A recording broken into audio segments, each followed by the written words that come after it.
How to connect Godaddy domain to Google Workspace. Now, before you begin, you're gonna have to make sure now is a good time to make this change.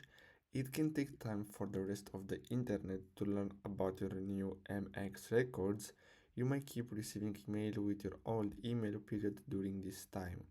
As you can see, to complete this task, open two separate tabs in your web browser, and then you're gonna have to simply, as you can see, tab 1, you're gonna have to get ready to sign into the GoDaddy. So before you get started, make sure that you have the account ID and password you need to sign in to GoDaddy.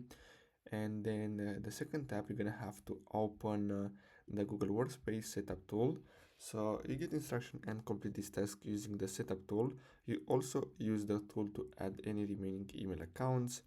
Every existing addresses in your company must be associated with a Google Workspace account, and you must use the setup tool to complete this task. So you're gonna have to simply open the setup tool, and then you're gonna need to have an admin account.